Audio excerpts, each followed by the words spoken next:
Bonjour à tous, c'est Paul Tam pour vous présenter un cours sur la reproduction, la biologie de la reproduction numéro 5, les gènes homéotiques.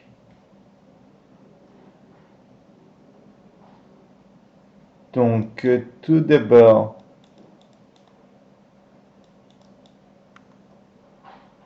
voilà. Donc découverte. On va surtout parler des gènes homéotiques chez la drosophile. Mais chez l'humain, ils ont aussi un rôle très important. C'est une généralité, c'est des généralités. Comme vous l'aurez compris, ils ont été découverts au début des années 80 par Lewis et Struhl, S-T-R-U-H-L, qui ont fait des mutants associés à des homéoses, parties du corps bien formées, mais pas au bon endroit. Ouais. Par exemple, on peut avoir une partie à la place de l'autre, de l'antenne. Ah ouais. Comme les drosophiles Antennapédia, donc les pattes à la place des antennes. Ou encore avec ultrabithorax, où on a deux paires d'ailes. Changement d'identité du segment thoracique T3 en T2. Donc on a deux T2 et donc deux paires d'ailes. On appelle ces gènes ainsi car ils sont associés à des homéoses. Ils sont au nombre de 8, répartis sur 2 locus et portés par le même chromosome numéro 3, physiquement liés sur le même chromosome, mais génétiquement indépendants. Assez physiquement pour qu'il n'y ait pas de crossing over entre les deux. La distribution des gènes correspondant à l'ordre antéro-postérieur des segments dans lesquels ils sont exprimés. Il y a une collinéarité entre la position du gène et son territoire d'expression, ce qui fait que le complexe bithorax ultrabithorax abdominal A et abdominal B sont positionnés de plus en plus postérieurs. Les gènes 5' s'expriment plus tôt que les gènes qui sont 3'. Donc, comme toujours, je vous montre un petit schéma. J'espère que là, vous verrez bien. N'hésitez pas à faire pause pour bien voir. Voilà. La régulation. Généralité.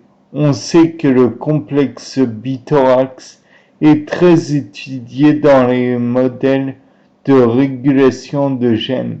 On va parler de comment ces gènes sont initiés en termes d'expression, comment cette expression est maintenue et des éléments régulateurs. Identification des zones régulatrices. Ici, on a une larve avec ses segments qui sont représentés. Les segments de tête sont à l'intérieur de la tête, plus les 8 segments abdominaux. On voit sous le dessin les gènes d'expression et leur collinéarité spatiale.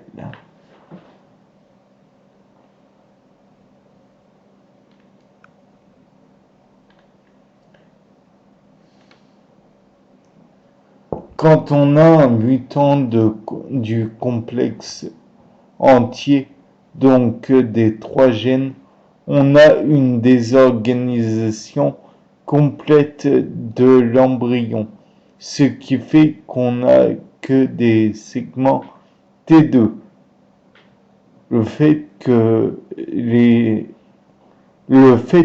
3 gènes soient délétés empêche la différenciation des segments A2 jusqu'à A8, car ils sont tous T2.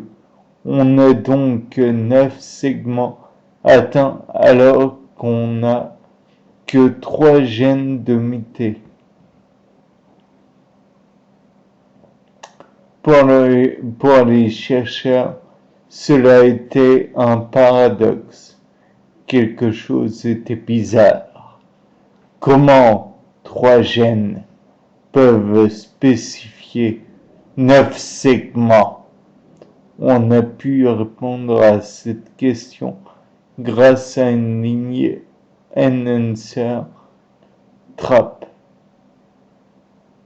Cette lignée a été faite à partir de l'élément P, connaître sa structure, en l'utilisant comme système rapporteur avec l'axe Z, le gène de la bêta-galactosidase, qu'on a mis dans un mâle qui devient donc P croisé avec une femelle M. Le système rapporteur, grâce à la fenêtre, va donc pouvoir exciser et s'intégrer au hasard dans le génome du zygote. Les femelles vont pondre 200 œufs chacune. Ça fait une omelette assez vertigineuse. Sachant qu'on en a 10, on va donc avoir 2000 zygotes avec mutation et on va regarder ce qui se passe. On fait ensuite un test X-gal et alors là, 2 possibilités. Pas de coloration bleue, nulle part. Le P ne s'est donc pas inséré à un endroit où il pouvait être transcrit et traduit positif au X-cal et donc coloration bleue.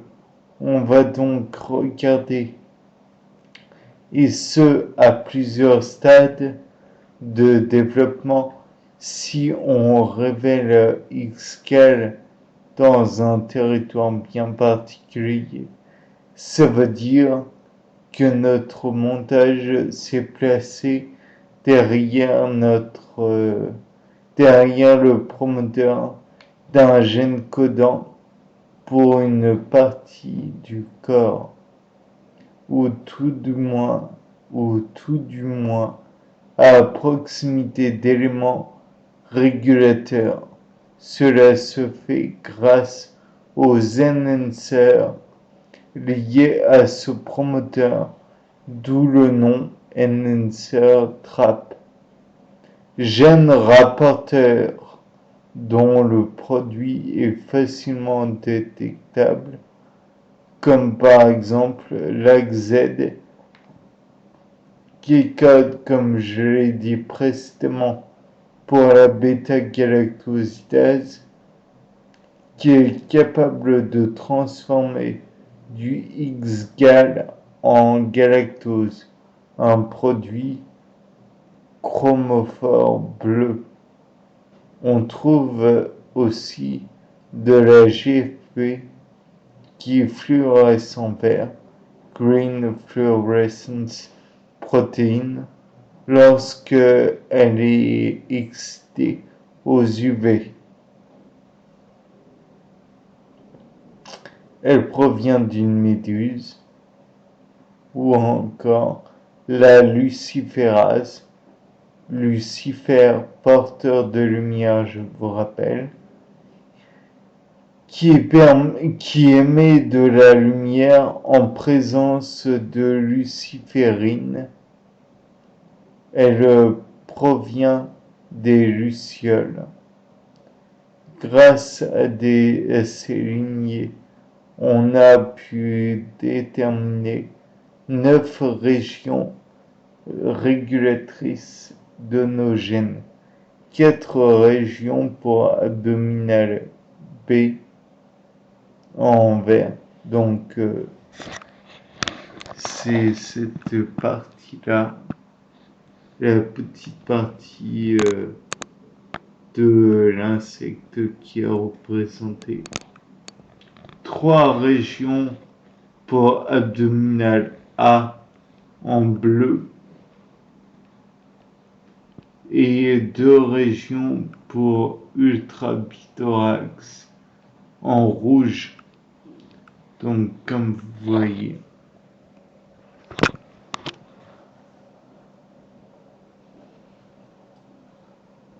l'information nécessaire à la différenciation de chaque segment dépend de la présence des éléments récepteurs de ces 3 gènes. Grâce à cela, on comprend mieux comment 3 gènes peuvent coder pour autant de segments. L'expression d'une région dépend d'une dose particulière de chaque gène. C'est pour cette raison que si on enlève une région régulatrice, chaque segment est impacté de façon plus ou moins forte. Initiation de l'expression. On se rappelle qu'au début du développement de la drosophile, on a seulement des divisions nucléaires, mais pas de la membrane. Développement syncytial,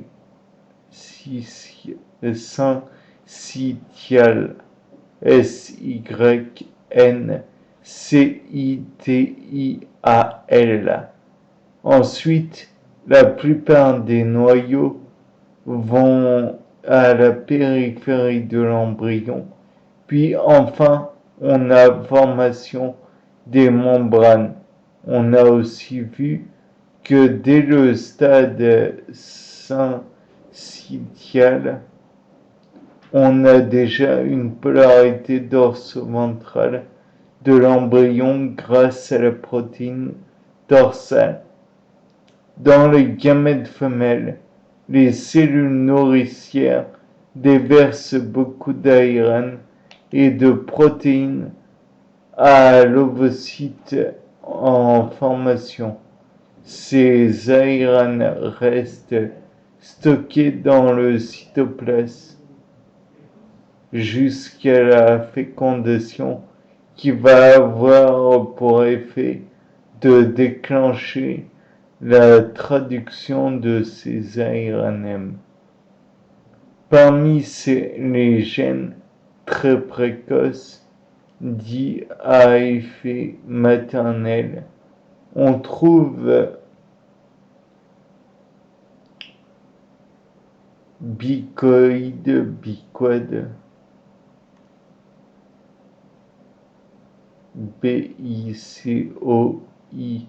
tréma D, nanos, NANOS, caudal, CAUDAL, hunchback, HUNCH, BACK, gène à effet maternel, gène produit par la mère et exprimé chez l'embryon. La mère produit des ARNM par ses cellules nourricières. Ces ARNM sont ensuite injectés dans l'ovocyte. Ils sont ancrés dans le cytoplasme, en partie antérieure ou postérieure. C'est la fertilisation qui va entraîner la traduction des ARNM et les protéines vont diffuser selon leur gradient. Ces protéines vont pouvoir à leur tour entraîner l'expression d'autres gènes qui sont les gènes GAP, gènes de segmentation. En fonction de la quantité des 4 gènes précédents et de leur combinaison, on va avoir une expression particulière des gènes GAP. Ces gènes ont donc aussi une expression spécifique dans des zones précises de l'embryon. Leur expression commence au stade blastoderme syncytial. Donc voilà.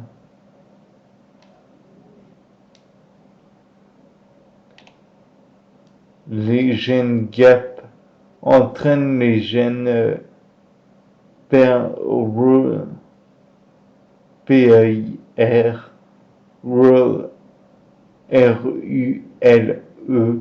oui, je parle en anglais parfait, au stade blastoderme cellulaire, qui ont eux-mêmes activé d'autres gènes comme les gènes de polarité segmentale. On voit donc que la spéciation des parties de l'embryon va être de plus en plus fine. En commençant par la définition de l'axe dorso-ventral avec la protéine dorsale. Hybridation in situ après mutation de gènes GAP. Pour étudier cela, les expérimentateurs ont utilisé l'hybridation in situ, ciblant 4 gènes GAP. On peut voir pour le deuxième qu'il y avait une surexpression abdominale A chez le mutant par rapport au sauvage. Pour un mutant du troisième, il y a très peu d'abdominal.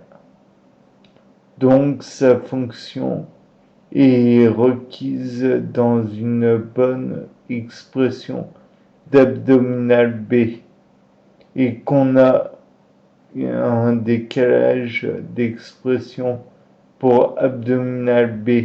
Et quand on est mutant, Pour Giant, on a une disposition de l'expression abdominale B.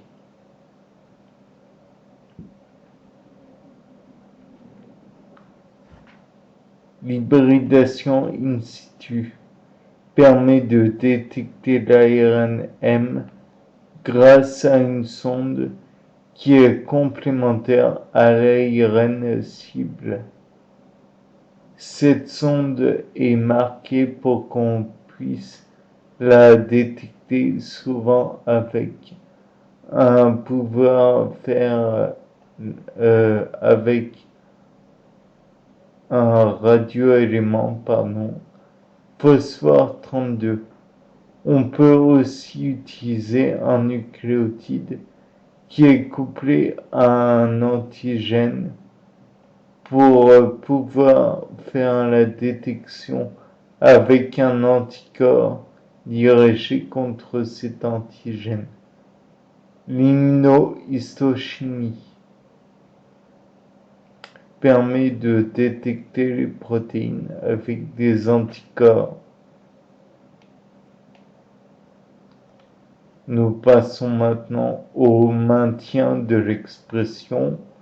L'expression des gènes homéotiques se fait tout le long de la vie, embryon, stade larvaire et âge adulte.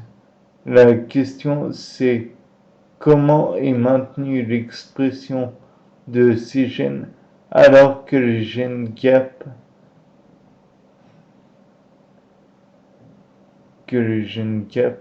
ne sont exprimés que lors du développement. On peut donc imaginer facilement qu'il y a un autre mécanisme qui permet le maintien de l'expression des facteurs de transcription initialement codés par les gènes GAP. Ces facteurs sont les protéines du complexe polycombe. Ce sont des protéines dites PCG, P petit c trait d'union grand G, qui se fixent à l'ADN pour former la chromatine et qui vont donner une conformation de la chromatine. Chez la drosophile, on a identifié qu'un gène de ce complexe. On a dans un premier temps méthylation des histones. Une fois qu'elles sont méthylées, il y a recrutement d'un autre complexe pour enclencher la formation d'hétérochromatine, la chromatine ADN condensée. Les données du groupe polycombe ne vont pas agir de manière uniforme. Il existe des séquences cibles de ces complexes dites PRE accent E tout bonnement. On en a trouvé au sein du complexe ultrabithorax. Le maintien de l'expression des gènes homéotiques est complètement dépendant des protéines polycombes et de ces complexes propres. Je ne sais comment dire. PRE, PRE, je sais pas. Pendant le développement initiation de la transcription par les protéines des gènes GAP, puis maintien de cette expression par la formation d'hétérochromatine ou de chromatine Cet état de la chromatine sera ensuite transcrit aux cellules filles. Il y a une sorte de mémoire de l'état de la chromatine. Cela permet d'avoir une expression différente et plus ou moins importante des gènes homéotiques en fonction de la zone du corps grâce à l'allure de la chromatine. Une fois que cela est mis en place, on n'a plus besoin de FT. Remarque, il existe aussi des protéines trithorax qui interviennent dans la conformation de l'euchromatine, élément insulateur de insula en latin qui veut dire île. Le locus bithorax possède des éléments insulateurs. Ils ont été identifiés tout d'abord grâce à de l'observation, toujours grâce à ces lignées N-N-Trap. On a remarqué qu'on avait deux cas de figure. Éléments très loin, mais donnant du profil similaire.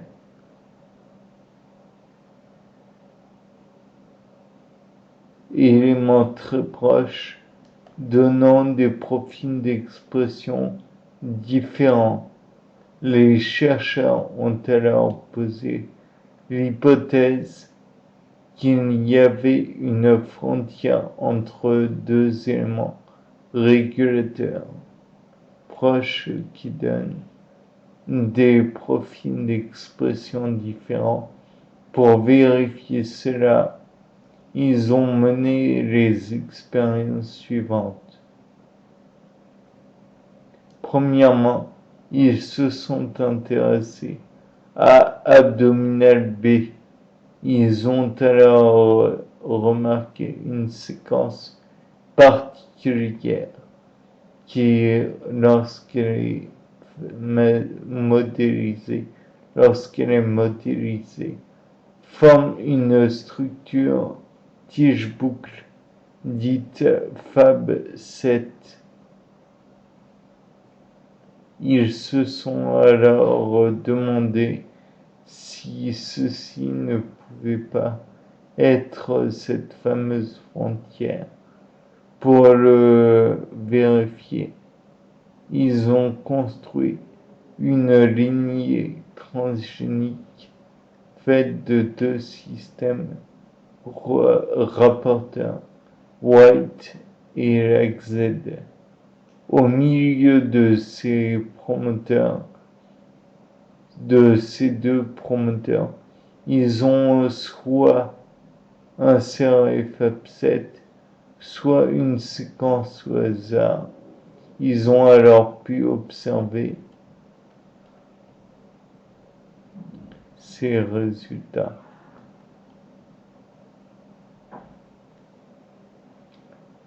En A, présence du gène White et présence du promoteur IABS,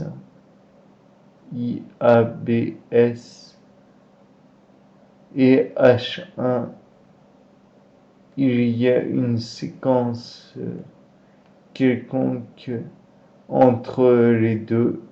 Notre gène White est sous dépendance des deux promoteurs en même temps et l'AZ en C se trouve dans les mêmes parties que White avec les promoteurs. En B, on ne trouve White qu'en amont, quand Fab7 et entre les deux promoteurs. Et en D, on ne trouve l'axe qu'en postérieur, avec toujours le même montage.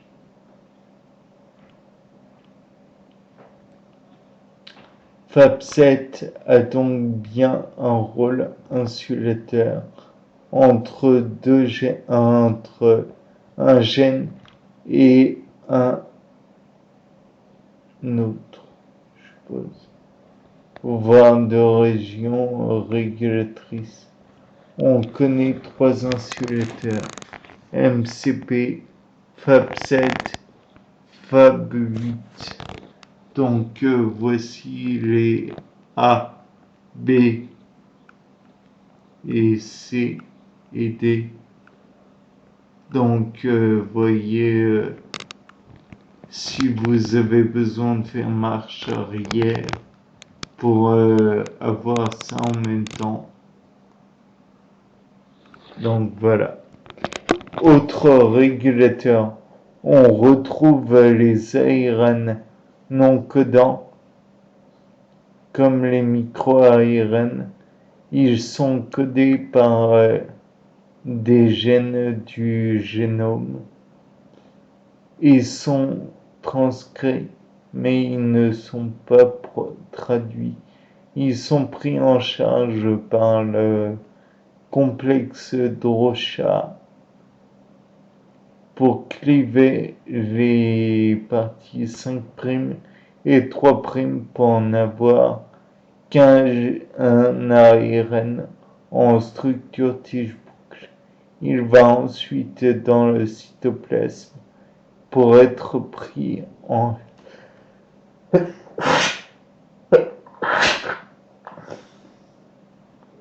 ce n'est pas censé être pris en compte littéralement. Mais désolé, il m'est venu quand même. Broca pour cliver les parties 5' et 3'.